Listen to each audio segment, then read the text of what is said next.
শ্রী শ্রী দক্ষিণাকালী পুজো উপলক্ষে বুধবার সন্ধ্যায় প্রতি বছরের ন্যায় এই বছরও আয়োজন করা হলো এক বিরাট বস্ত্র বিতরণ এবং নরনারায়ণ সেবা। মালদা মেডিকেল কলেজ হাসপাতাল সংলগ্ন মন্দির প্রাঙ্গণে অনুষ্ঠিত হয় এই বস্ত্র বিতরণ।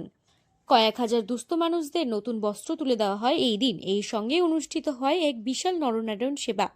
প্রায় 10,000 মানুষ অংশ নেন নরনারায়ণ সেবায়। জানা যায় প্রতি বছরই এই পুজোর অন্যতম উদ্যোক্তা পঙ্কজ গুপ্তের উদ্যোগে আয়োজন করা হয়ে থাকে এই মহৎ কর্মকাণ্ড, তাই এই বছর তার কোনো ব্যতিক্রম হয়নি।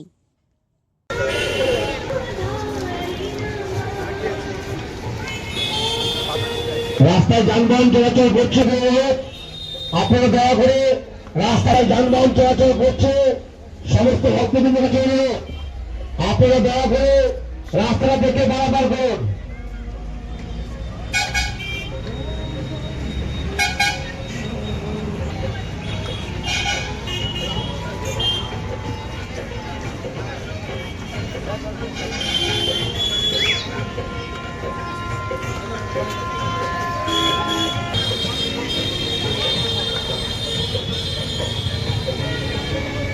বাস পুজো উপলক্ষে আজ বিরাট নরনারায়ণ সভা।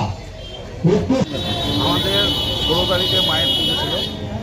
পুজো করার পর তার মঙ্গলবার 17 তারিখ আমাদের বস্ত্র বিশাল দেওয়া হয়েছে এবং আজকে 17 তারিখ নরনারায়ণ সেবার জন্য মিনিমাম 10,000 লোককে খাওয়ার আয়োজন করা হয়েছে। এটা কি প্রতি বছরই হয়? এটা আমাদের 1995 সাল থেকে আজকে 2025 পর্যন্ত এই সেবাটা করে যাচ্ছে। আগামী দিনে কেমন সাড়া পাচ্ছেন মানুষের সারা খুব ভালো এবং সকাল থেকে ভিড় এবং অনেক দূর দূর থেকে মানুষ আসছে এবং মেডিকেল কলেজের যারা এখানে থাকছেন তারাও অবশ্যই ভিড় করেছেন সকাল থেকে, এখন অন্নগ্রহণ করছেন।